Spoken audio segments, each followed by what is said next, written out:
आप लोग के एरिया में ART सेंटर हो सकता है, नहीं भी हो सकता है। Link ART centre, NCD clinic यानी डायबिटिक का clinic, ICTC centre, dialysis centre, ठीक है, ड्रग डी एडिक्शन सेंटर, ये सब है।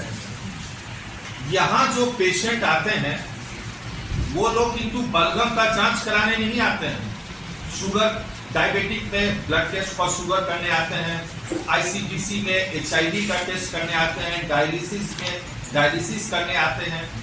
यहाँ के फार्मासिस्ट या नर्स को बताइएगा, आप जब रिव्यू मीटिंग लेते हैं या आप जब विजिट करते हैं तो ये मैसेज दीजिएगा कि आपके यहाँ जो पेशेंट आते हैं उनसे पूछ लिया करिए खांसी सर्दी बुखार है कि नहीं है।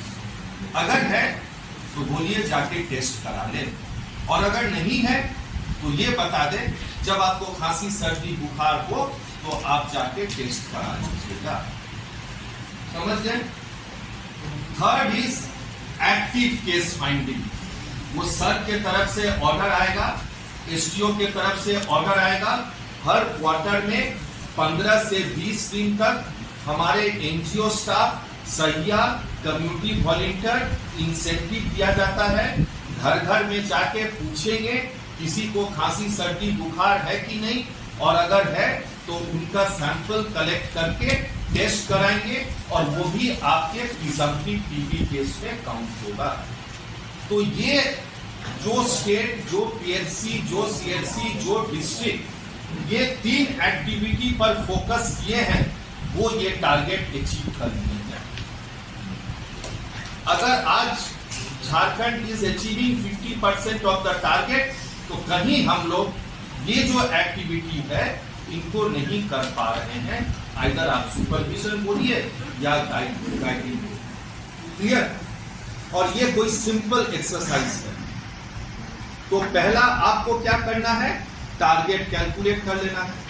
हर CHO को अपने एरिया का कैलकुलेट कर लेना है, और हर सब सेंटर स्टाफ को कैलकुलेट करके अपने सहिया को दे देना है एज पर द पॉपुलेशन। और ये वन टाइम एक्टिविटी है, तो प्लीज इंश्योर दैट ये आपका जो टारगेट सेटिंग एक्सरसाइज है हो गया है, और उसको फिर टारगेट मंथली वाइज में बांट के मॉनिटर करिए कि आपका टारगेट ये था और आपका क्या अचीवमेंट हुआ है। And we are living in a high burden TB country. पूरे वर्ल्ड का 27% TB केस हमारे इंडिया में ही है।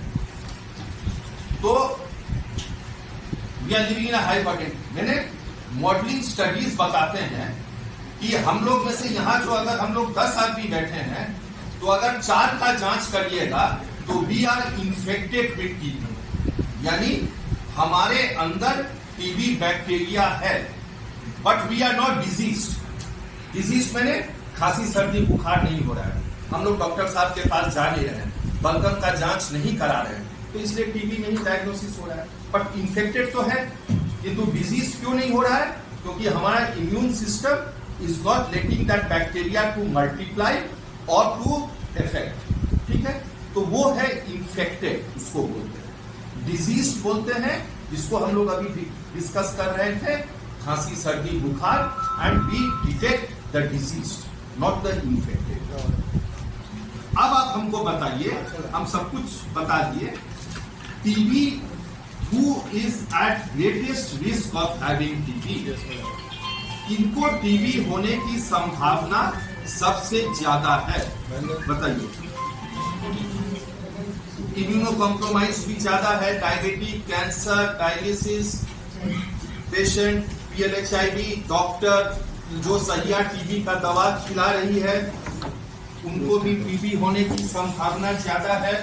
बट सबसे ज्यादा कौन है?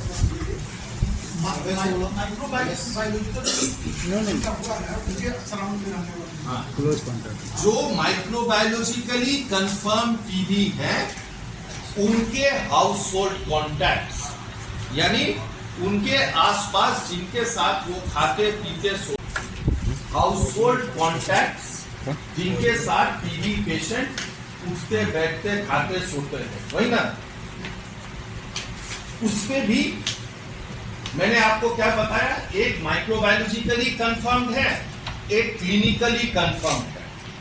तो आप बताइए कौन ज्यादा रिस्क है, माइक्रोबायोलॉजिकली कंफर्म या क्लिनिकली कंफर्म? माइक्रोबायोलॉजिकली कंफर्म। उसमें भी दो भाग है, इन्हीं के पस में बैक्टीरिया निकला, वो भी माइक्रोबायोलॉजिकली कंफर्म, इन्हीं के बायोप्सी में निकला, वो भी माइक्रोबायोलॉजिकली कंफर्म, इन्हीं के स्प्यूटम में निकला, वो भी माइक्रोबायोलॉजिकली कंफर्म। तो कौन is at most?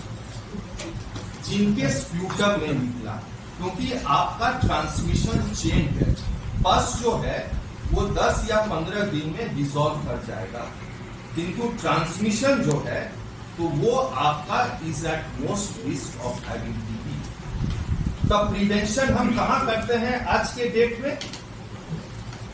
Household contacts of microbiologically confirmed TB cases, वही हम प्रिवेंशन आज के डेट में कर रहे हैं।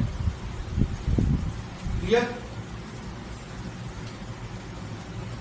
तो आपका एक और टास्क है, जो जैसे मैंने बताया, ट्रीट डिटेक्ट स्ट्रेटेजी के अंदर प्रिवेंट में फर्स्ट टास्क है कि सैया या सीएचओ को बताइएगा मंथली रिव्यू मीटिंग में, हर महीना तो केस निकलेगा भी नहीं, अगर केस टीबी केस निकलता है तो आपको तो डिटेल्स बताएं, होम विजिट तो करें, बट उनके साथ ये भी बताएं कि वो पल्मोनरी माइक्रोबायोलॉजिकली कंफर्म टीबी है या क्लिनिकल टीबी है, एक्स्ट्रा पल्मोनरी है या पल्मोनरी है, खाली टीबी बताने से नहीं। तो वहां आपको क्या इंफॉर्मेशन देना है, उतना हाई फाई माइक्रोबायोलॉजिकल नहीं बताना है, उनको बताना है कि बलगम में टीबी निकला है कि एक्सरे या किसी और माध्यम से, समझ गए? हो गया।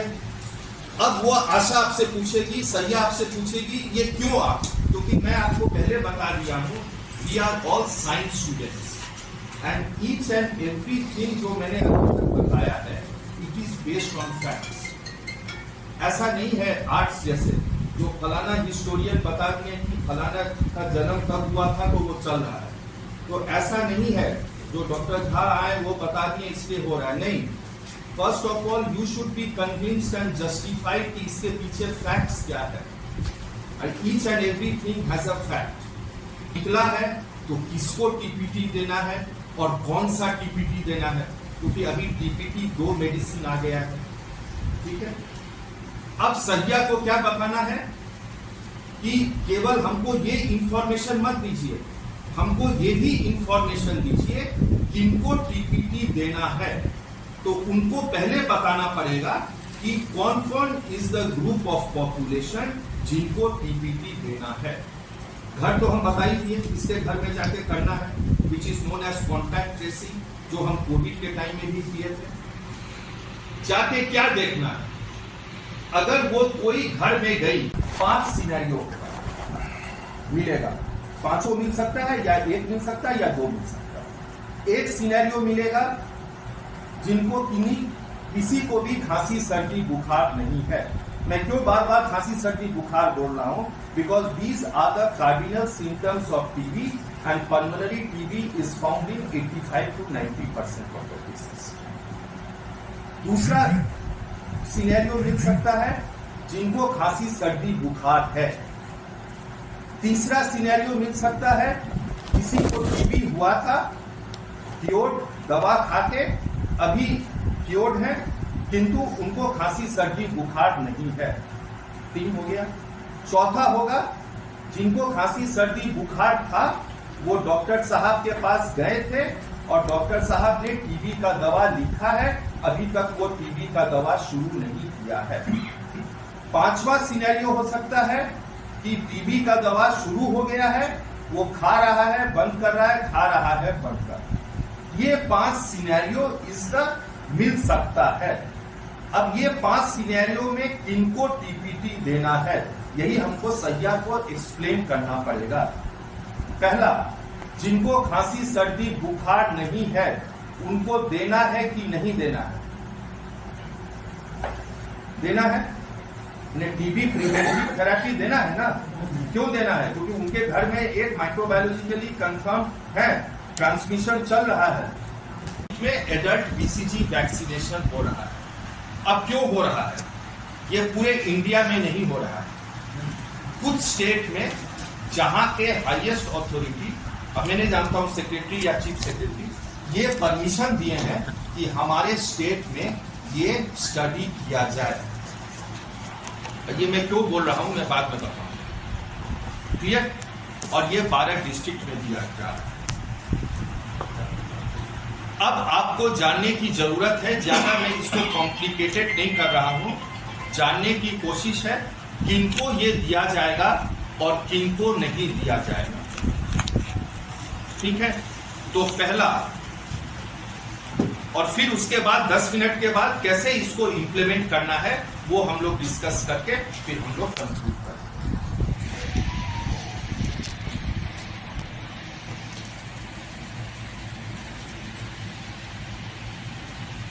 सबसे पहला ये है this adult BCG vaccination is the same vaccine जो हम पेडियाट्रिक एज ग्रुप में देते हैं, कोई अंतर नहीं है स्ट्रेंथ या किसी में। First, this vaccine was discovered in 1920, यानी ये 100 साल से भी ज्यादा पुराना वैक्सीन है। हमारे नेशनल प्रोग्राम में ये 1962 या 63 में आया, यानी उसका भी प्राय 50-60 साल हो गया है। तो this is the same vaccine, it is not like Covid vaccine तो दो महीना पहले वो बना। This is the oldest vaccine 1920। Mode of administration एक ही है जैसे दिया जाता है।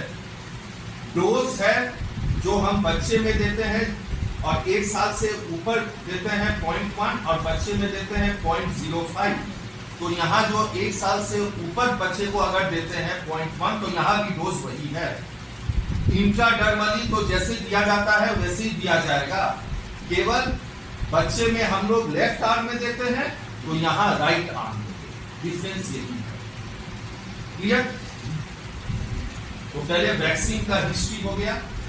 अब ये एडल्ट बीसीजी वैक्सीनेशन है, यानी एज 18 एंड अबव, उन्हीं को दिया जाए।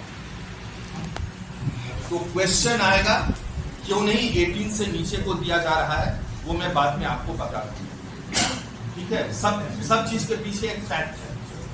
अब किनको आप दीजिएगा ये वैक्सीन, सबको नहीं देना है, कोविड जैसा नहीं है। पहला, जिनको टीबी 5 साल में हुआ हो, यानी 19, 20, 21, 22, 23, ये 5 साल में उनको टीबी हुआ है, कोई भी टीबी, वो माइक्रोबायोलॉजिकल हो या जो भी टीबी हो, पब्लिक में हो या प्राइवेट में, टीबी हुआ है, उनको ये वैक्सीन देना है। Obviously 18 and above, first.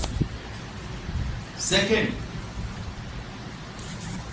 जो कॉन्टैक्ट्स हैं, यानी 3 साल के 23, 22, 21, अगर 21, 22, 23 के कॉन्टैक्ट्स जो हैं, कोई भी टीबी या पल्मोनरी या एक्स्ट्रा पल्मोनरी में कोई भी टीबी, तो उनको कॉन्टैक्ट्स को भी दिया जाएगा,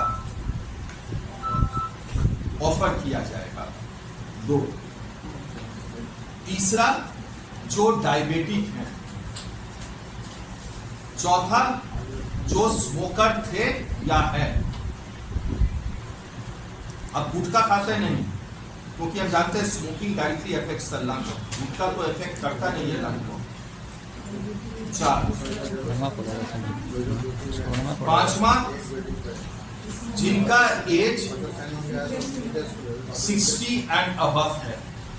अब 60 एंड अबव को टीबी नहीं हुआ हो सकता है, डायबिटिक नहीं है, स्मोकर नहीं है, कांटेक्ट नहीं है, किंतु 60 से ऊपर है ना, कभी दिया जाए। क्लियर हो गया। और जिनका बीएमआई 18 से कम है।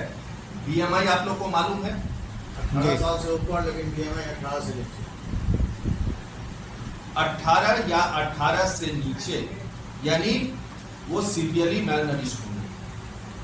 तो ये आपका रहा किनको आप दे सकते हैं, ये एलिजिबल हुए हैं। अब इसमें एक्सक्लूशन क्राइटेरिया है, समझ गए? समझ में आया? What is the exclusion criteria? First is जो कंसेंट नहीं देंगे, यानी वैक्सीन लेने के लिए तो तैयार हैं, किंतु एक कंसेंट रजिस्टर है जो हम दिखाएंगे, अगर उस पर वो साइन या थंब इंप्रेशन नहीं देते हैं तो उनको नहीं दिया जाएगा। अगर वो बोलते हैं नहीं हम वैक्सीन लेंगे किंतु नहीं साइन करेंगे, नहीं देना है। समझ गए? उनको कंसेंट देना बहुत जरूरी है। और यहाँ आए MOIC को मुझे यही रिक्वेस्ट करना है कि जब भी सेशन खत्म होगा तभी आप पता लगाइएगा कितने को वैक्सीन मिला और कंसेंट रजिस्टर में कितने का साइन हुआ है, कितने, और उसके ऊपर आप सर्टिफाई करिएगा। ऐसा नहीं हो कि सैया बोले 20 को दिए हैं और कंसेंट रजिस्टर 10 है। नहीं, जितने कंसेंट रजिस्टर में नंबर्स हैं that should tally with the number of doses administered, and on daily basis it has to be certified by the MOIC। उस रजिस्टर पर वो डेली बेसिस पर साइन करेंगे। तो फर्स्ट है कंसेंट अगर नहीं दे रहे हैं तो नहीं देना है। सेकेंड, क्योंकि यहाँ भी जो हो रहा है वो हमारे सेक्रेटरी सर से कंसेंट लेके ही किया जा रहा है, ये स्टेप बिहार में तो नहीं हो रहा है, इसलिए हमें पेशेंट से भी बेनिफिशियरी से भी कंसेंट लेना। सेकेंड, प्रेग्नेंट या लैक्टेटिंग मदर, उनको भी ये नहीं देना है, ये आप जान लीजिए। हाँ, और मैं आपको बताऊंगा प्लान ऑफ एक्शन में इसको क्या करना है। 2, 3, जो PLHIV हैं या जिनका हाई रिस्क बिहेवियर है। आपको मालूम है high risk behaviour for HIV किनको होता है? जो ड्रग्स लेते हैं, जो मालूम ही है आपको, हाइड्रो ब्लड ट्रांसफ्यूजन है, ये है, या सेक्स वर्कर, ये जो भी हो, तो ये है आपके, ठीक है। 4, सिक ड्यू टू एनी रीजन, कोई कारणवश वो अभी सिक नहीं, खांसी सर्दी बुखार भी हो सकता है, डायरिया भी हो सकता है, कुछ भी हो सकता है, उनको नहीं दिया जाएगा। 5th, जिनको हिस्ट्री ऑफ ट्रांसफ्यूजन है इन द लास्ट 3 मंथ्स, देने का या लेने का, लास्ट 3 मंथ्स। अगर वो बोलते हैं नहीं हम 5 महीना पहले दिए थे तब दे सकते हैं, या 3 महीना 15 दिन के बाद खत्म होगा, 15 दिन के बाद उनको वैक्सीन। ब्लड ट्रांसफ्यूजन लिखा है तो लेट आप देना लेना दोनों को ही हम, ठीक है, क्लियर। अब क्वेश्चन आएगा कि 2023 का आप बोले हैं कि इन पेशेंट को देना है, तो हो सकता है, और क्योंकि टीबी का दवा minimum is 6 months, maximum is 24 months. अब वो टीबी का दवा अभी भी चल रहा है, अगर वो दिसंबर में टीबी डायग्नोस हुए हैं तो, और अगर डॉक्टर साहब 7-8 महीना बोले हैं दवा खाने के लिए, तो उनको हम तो उस केस में देखिएगा कोई भी TB patient has completed the treatment, और कंप्लीट कैसे करेंगे? डॉक्टर साहब बोलेंगे ना कि दवा अब आप खाना बंद करिए, तभी तो दवा बंद करेंगे। अब 6 महीना खाना है बोल के 6 महीना खा के वो ऑटोमेटिकली तो नहीं बंद करेंगे। डॉक्टर साहब को वहां लिखना है कि अब आपको टीबी की दवा की जरूरत नहीं है। वो 6 महीना भी हो सकता है, 8 महीना भी हो सकता है, 10 महीना भी हो सकता है। तो वैसे वो टीबी पेशेंट जिनको डॉक्टर साहब क्योर लिख दिए हैं या ट्रीटमेंट कंप्लीटेड लिख दिए हैं, बोल दिए हैं अब आपको टीबी नहीं है, अब आप दवा बंद करिए, उसके 1 महीने के बाद इसी वैक्सीनेशन दे सकते हैं। क्लियर? कोई सर्दी बुखार है कि नहीं, अगर है तो आप बलगम जांच कराइए, और अगर कराए हैं तो आपको टीबी हुआ है कि नहीं। और 3 महीने के बाद एवरी क्वार्टर, यानी एवरी 3 महीना में एक बार पूछा जाए। समझ गए? यानी फॉलोअप किया जाएगा 3 साल तक कि वैक्सीन देने के बाद उनको टीबी हो रहा है कि नहीं। ठीक है। स्टडी बता रहा है दूसरे कंट्री में कि अगर हम 50% पॉपुलेशन को भी अगर ये वैक्सीनेशन दे देते हैं तो टीबी जो हम देख रहे थे कि 130 से 45 लाना है, ये हम कम से कम 50% कम कर सकते हैं। क्योंकि ये भारत सरकार का स्ट्रेटेजी क्यों हुआ है, इसको हम लास्ट वेपन बोलते हैं। क्यों? क्योंकि टीबी प्रोग्राम बहुत दिन से चल रहा है, टेस्टिंग भी हो रहा है, यहाँ नहीं तो कम हो रहा है, दूसरे जगह टेस्टिंग भी हो रहा है, टीबी पेशेंट को दवा भी मिल रहा है, सब कुछ मिल रहा है। किंतु आप देखिए रेट ऑफ डिक्लाइन केवल लेस देन 2%। तो हमें तो 45 के आसपास लाना है ना, सब स्ट्रेटेजी तो लगा दिए। अब यही एक लास्ट स्ट्रेटेजी है, यही काम करेगा तो करेगा, नहीं करेगा तो अब कुछ काम नहीं। तो इसलिए आप लोग के पास ये रिस्पॉन्सिबिलिटी दिया गया है कि ये करना है। अब लास्ट क्वेश्चन है कि हम क्यों 18 साल को दे रहे हैं, हम 18 साल से कम को क्यों नहीं दे रहे। कोई पूछे नहीं फैमिली मेंबर कि मेरा एक बच्चा 18 साल का है उसको दे दिए और एक बेटी 16 साल का है उसको नहीं दे रहे हैं, क्या कारण है? बीसीजी का हम लोग चाइल्ड डोज दिए हैं, बीसीजी का चाइल्ड डोज उसको मिला है। बीसीजी का चाइल्ड डोज जो 18 साल का उम्र का है उसको भी मिला है, जो आज के डेट में 17 साल का है उसको भी मिला है। मिला तो सबको है। किंतु आप अगर मेरे घर में आए हैं, आप बोले नहीं आपकी बेटी 17 साल की है उसको नहीं देंगे, आपका बेटा 18 साल का है उसको देंगे, और वो कॉन्ट्रैक्ट निकला है, मान के चलिए एग्जाम्पल दे। तो मैं आप डिटेल में नहीं जाना चाहता हूँ क्योंकि आप टीबी वीट का बात करेंगे। तो जस्ट ये जान लीजिए कि वैक्सीन जो हम लोग देते हैं वो क्या करता है, एक इम्यून सिस्टम जनरेट करता है। ठीक है, ताकि बाहर से अगर वो बैक्टीरिया आता है तो उसको वो प्रतिरोध या वो इम्यूनिटी सिस्टम उसको किल कर देता है या मल्टीप्लाई नहीं करता। और इम्यून सिस्टम बहुत फैक्टर्स है, vaccine is one of them. जैसे डायबिटिक वीकन कर देता है, कैंसर, बहुत कुछ है। तो मैं एक नॉर्मल का बात कर रहा हूँ। तो क्या होता क्या है, अगर हम प्रेडिएट एक, मैं डिटेल में नहीं जाना चाहता हूँ, एक है मेमोरी सेल बोलते हैं। ठीक है, मेमोरी सेल। वो मेमोरी सेल क्या है, उसके अंदर वो प्रोग्राम किया हुआ है कि अगर बीसीजी किसी को मिला हुआ है और वो मेमोरी उसमें अगर बीसीजी टीबी का बैक्टीरिया अगर आया है तो वो मेमोरी सेल क्या करेगा, वो बैक्टीरिया को किल करने का कोशिश करेगा। क्यों?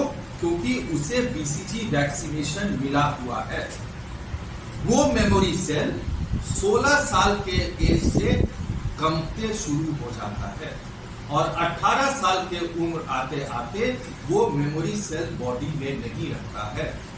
तो इसलिए देखा गया है, इसलिए कहा गया है कि मेमोरी सेल जो वैक्सीन दिया गया है पेडियाट्रिक में वो 17-18 तक काम करेगा, 18 तक 17 तक, 18 के बाद चांसेस बहुत कम है।